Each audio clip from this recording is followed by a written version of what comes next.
O gemido que Deus ouve. Quero falar para você que Deus está ouvindo o gemido da sua alma.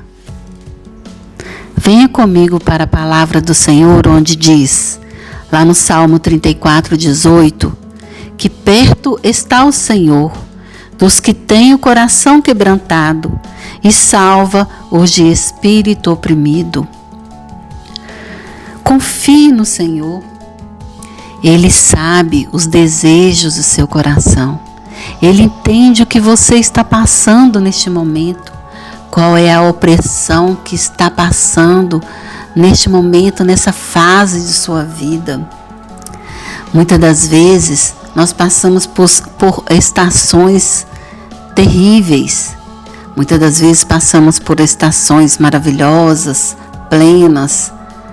Mas quantas vezes nós estamos sorrindo, felizes, alegres, mas por dentro estamos com a alma quebrantada. E o Senhor, Ele te vê.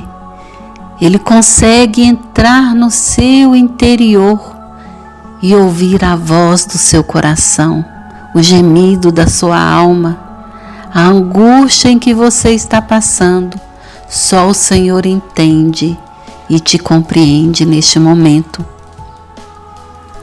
Quero ler para você o Salmo 38:9, onde diz: Na tua presença, Senhor, estão os meus desejos todos, e a minha ansiedade não te é oculta. Nós não conseguimos ocultar nada do Senhor.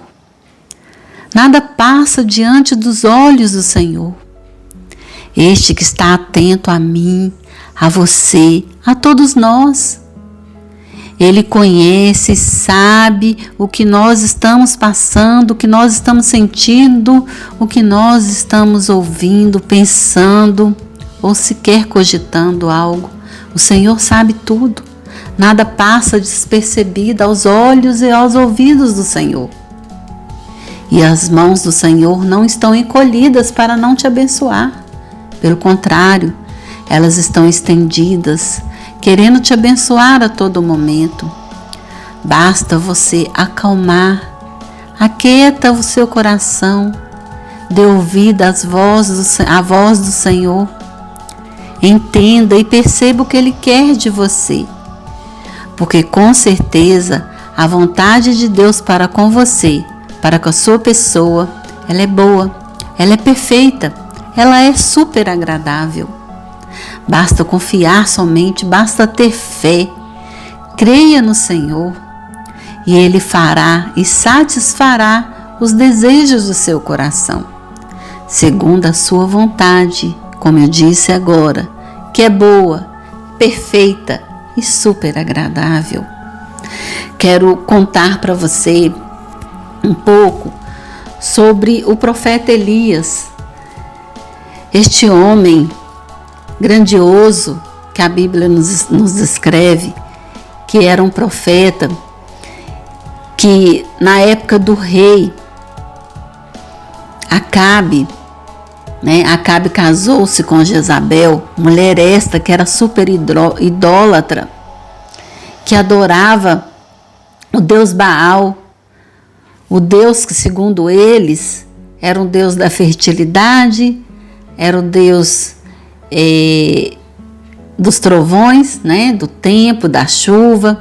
Então, na cabeça deles, Baal, ele que mandava chuva, ele que trazia fertilidade para a terra, ele que trazia, com a terra fértil, ali havia abundância de alimentos, segundo eles. Mas nós sabemos que esses ídolos de pedra, que realmente não tem poder nenhum, nosso Deus Todo-Poderoso é que tem poder. Então o povo de Deus naquela época, eles tinham que somente adorar a Deus, o Deus único e verdadeiro.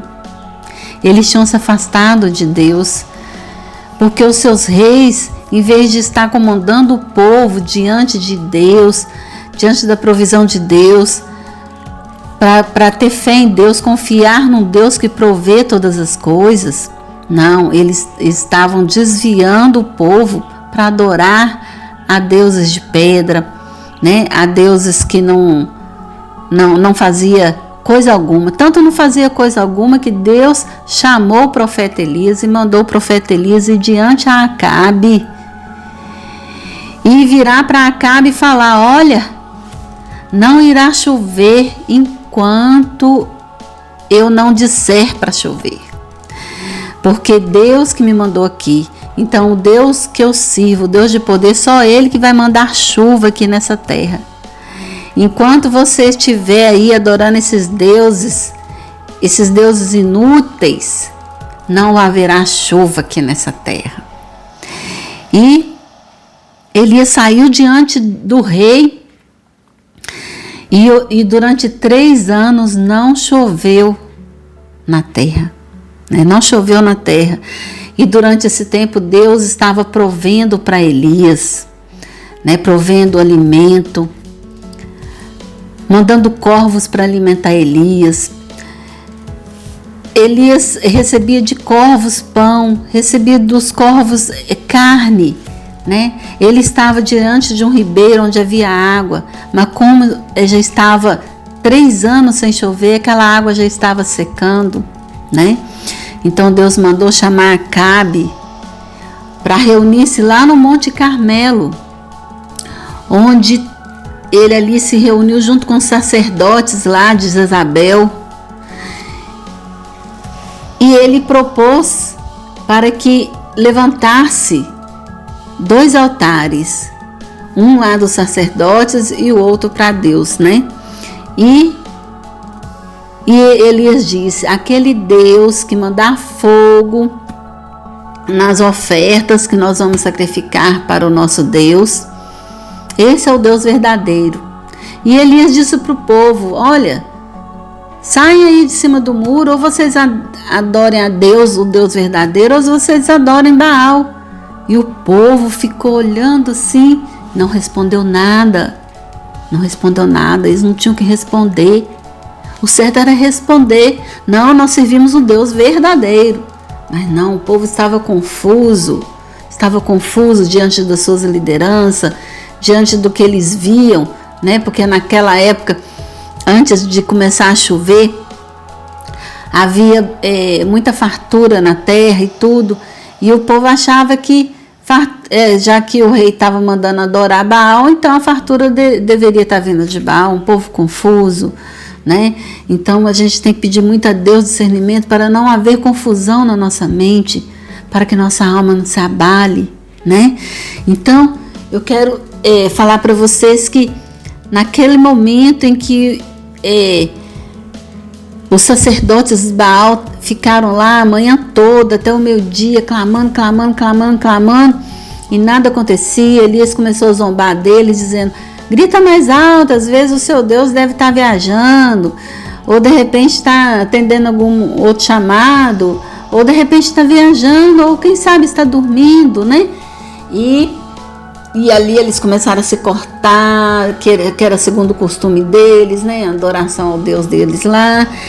E nada do fogo vir sobre o altar que eles tinham colocado o bezerro deles lá para poder adorar o Deus deles. Então Elias, ele arrumou o altar do Senhor, colocou ali 12 pedras, segundo a aliança que Deus já tinha feito antes na antiguidade com seu povo, representando as 12 tribos de Israel, porque que Israel era o povo de Deus. Hoje todos nós somos povos e filhos do Senhor, escolhidos do Deus Altíssimo, né? Então Elias arrumou aquele altar, colocou o bezerro, né? E mandou colocar água sobre o altar, e foi derramando água a ponto de ele mandou fazer um rego assim ao redor do altar, e encheu de água aquele rego também, e aquele altar todo molhado. Imagina, o outro que estava seco lá não tinha fogo. Imagina um altar molhado, onde que vai ter fogo? Sendo que a água apaga o fogo, né? E isso é para vocês verem que o nosso Deus que nós servimos é um Deus de poder. Ele vai além do que pensamos ou sequer imaginamos, né? E ali Deus quando Elias clamou ao Senhor, Deus mandou fogo do céu, e esse fogo não só acendeu o altar, como ele consumiu todo o altar e lambeu aquela água que estava ao redor ali, né? Então o fogo foi forte, foi o poder de Deus se manifestando naquele momento. E Elias manda chamar Acabe e diz para Acabe que iria orar para que Deus mandasse chuva novamente. E Elias se prostrou e ficou orando ao Senhor, clamando ao Senhor. E ele mandava o seu moço, que era o seu servo, vai lá, olha para o lado do mar, vê se tem alguma nuvem, identificando que vai chover. E o moço foi uma vez, nada de chuva. Voltou outra vez, nada de chuva. Toda vez que ele ia lá e voltava, nada de chuva. Esse moço foi 6 vezes. E na 7ª vez que ele foi, ele viu uma nuvem, uma pequena nuvem, da mão de um homem. E ele voltou e disse para Elias, Elias, tem uma nuvem, mas a nuvem é tamanho da mão de um homem. Aí Elias manda o moço ir lá falar para Acabe, para pegar o seu carro e ir embora, porque iria chover, para a chuva não pegar ele. E ali, de repente, o céu se escureceu e a chuva caiu, né? Então, nós podemos ver como que Deus sempre se manifesta na vida do ser humano. Então, nós vimos ali o poder de Deus se manifestando na vida de quem? De Elias. Olha os feitos que o profeta Elias estava fazendo, né? Ele fez muito mais feitos ali. E de repente, quando Acabe chega lá perante Jezabel, o rei Acabe chega lá e vira para sua esposa e fala com ela assim, aconteceu isso. Deus mandou fogo do céu e aconteceu esse feito maravilhoso, mas Elias tinha mandado matar todos os profetas de Baal, mandou matar mesmo, matou todos à espada. Então, quando Jezabel ficou sabendo que Elias tinha matado os seus sacerdotes, ela ficou furiosa e mandou recado para Elias, olha Elias, se até amanhã, nesse mesmo horário, não acontecer com você o que aconteceu com os meus sacerdotes, que os meus deuses acabem comigo, aquela ameaça toda dela, né? E ele, mesmo depois de ver e saber como que Deus é poderoso para poder fazer seus feitos, para dar livramento, para poder levantá-lo de qualquer angústia da vida, né? Ele fugiu e começou a lamentar-se, sabe? Ele foi para um deserto, onde lá ele ficou debaixo de uma árvore, de um símbolo. E ele começou a chorar e falar, Deus me mata, eu sou menor do que meus pais, que não sei o que. Começou a reclamar. E ele realmente ficou super, hiper deprimido. Quantas vezes nós também ficamos deprimidos com más notícias, né? Com ameaças. Ou muitas das vezes nós realmente não estamos bem, parece que a nossa alma se abate e nós ficamos naquela luta espiritual com a alma quebrantada, pedindo Deus, né? Ó Deus, ouve o meu gemido, né? Ouve o meu gemido clamando ao Senhor, e a alma ali angustiada. E eu quero te dizer, Deus está ouvindo. O nosso Deus que servimos, Ele é onipresente, Ele é onipotente e onisciente. Então, Elias ficou ali debaixo daquela árvore ali, e ele adormeceu ali de tanta angústia, ele adormeceu. Quantas vezes nós ficamos assim deprimidos, né?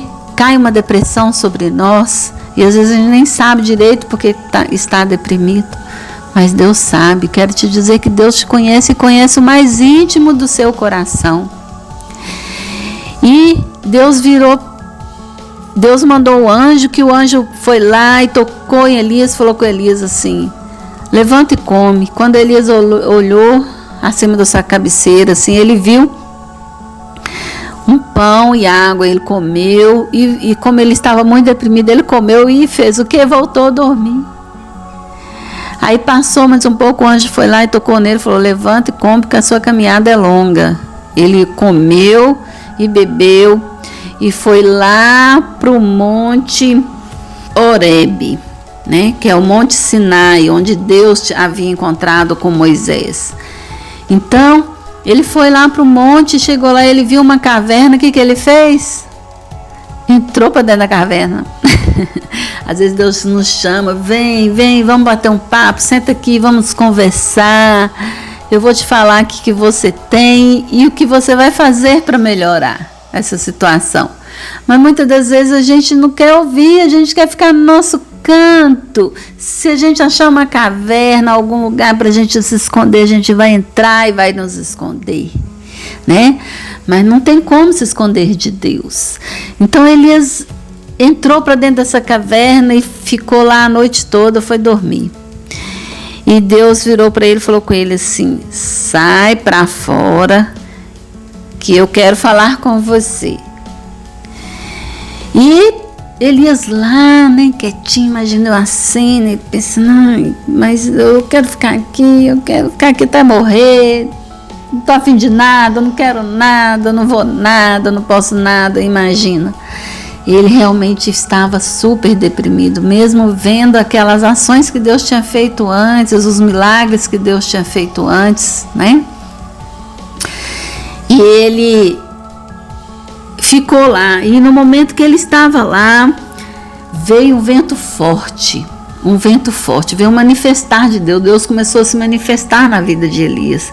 Muitas das vezes também Deus começa a manifestar na nossa vida para a gente sair da zona do conforto, né? Estava muito confortável lá, quietinho, sem saber de nada, não quero nada, não quero ver ninguém, não quero saber de nada. Muitas vezes nós ficamos assim também, né? Não queremos saber de nada, que tá bom, Senhor, aqui está bom, me deixa. E Deus falou: não, meu filho, eu tenho mais coisas para você, grandiosas inclusive. Aí Deus mandou um vento tão forte que arrancava pedaços assim da montanha. O vento estava tão forte que arrancava pedaços, pedras rolavam, montanha abaixo, né? E como se não bastasse, Elias lá dentro. Deus foi e fez o que mandou, manifestou através de um terremoto. E um terremoto estrondoso aconteceu naquele lugar. E me perguntem, mesmo acontecendo um terremoto, Elias não saiu para fora, Elias estava lá dentro da caverna. E Deus manifestando, muitas vezes Deus manifesta na vida da gente também acontecimentos que a gente fala: meu Deus, o que está acontecendo na minha vida? Parece que eu estou vivendo um terremoto, está tudo caindo por cima de mim, o que está acontecendo? Deus está manifestando na sua vida para você ouvir a voz dele e sair para fora, para você ir ouvir o chamado do Senhor, né? E depois daquele terremoto, Elias lá dentro da caverna, creio eu que muito assustado, porém sem ação. Quantas vezes nós ficamos sem ação? Deus vai e manda o quê? Fogo. Deus manda fogo naquele local. O local começa a pegar fogo. A montanha pega fogo e Elias lá dentro da caverna. E tal, imagino eu que ele ficou até meio amedrontado naquele momento, mas ele estava lá dentro, ele não conseguia escutar a voz do Senhor. Ele ouvia os acontecimentos, as coisas acontecendo, ele via, ouvia tudo acontecendo ao seu redor. Muitas vezes também nós vemos e ouvimos as coisas acontecendo ao nosso redor, tudo se desmoronando, e Deus ali manifestando o seu poder e você quieto. E Deus falando: vem, vai, precisa sair para fora. E de repente vem um sísio tranquilo e suave. Sísio é como se fosse um barulho das árvores balançando suavemente. veio aquela tranquilidade. Aí Elias colocou a sua capa sobre a cabeça, assim, seu manto assim, se enrolou e saiu para fora. Aí quando ele saiu para fora, ele ouviu a voz do Senhor. E Deus perguntou para ele: o que fazes aqui, Elias? Você está fazendo aqui, profeta de Deus? Vem, vai lá ungir reis, vai lá ungir o outro profeta para ficar no seu lugar, que é Eliseu. Vai lá, meu filho, vai lá, porque eu tenho um renovo na vida do meu povo, um renovo na sua vida. Eu vou te trasladar, vou te levar para o céu, você não vai ver nem a morte. Está pedindo aí para morrer, mas você não vai ver nem a morte. Tenho algo maravilhoso para você. É assim Deus conosco. Quantas vezes nós passamos por lutas, angústias, tristezas, mas Deus manda te dizer: não temas, pois eu sou contigo. Estou contigo todos os dias de sua vida. Na palavra de Deus, a palavra de Deus nos diz: não temas, não temas. Esse não temas tem 366 vezes na Bíblia, 366 vezes. Ou seja, não temas para cada dia do ano, até mesmo para o ano bissexto. Né? Nós temos 365 dias no ano, mas existe uma vez em 4 anos que são 366, que é o ano bissexto. Então não temas para todos os dias do ano.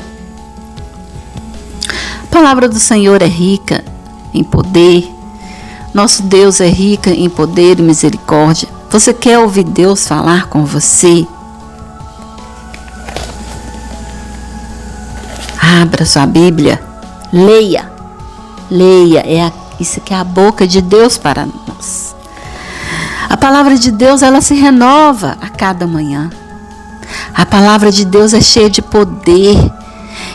Você vê grandes maravilhas, grandes acontecimentos que tem aqui na Bíblia, com a vida de vários homens e mulheres. E nós vemos até os dias de hoje Deus agindo em nossas vidas. Então, confia, tenha fé no Deus Todo-Poderoso.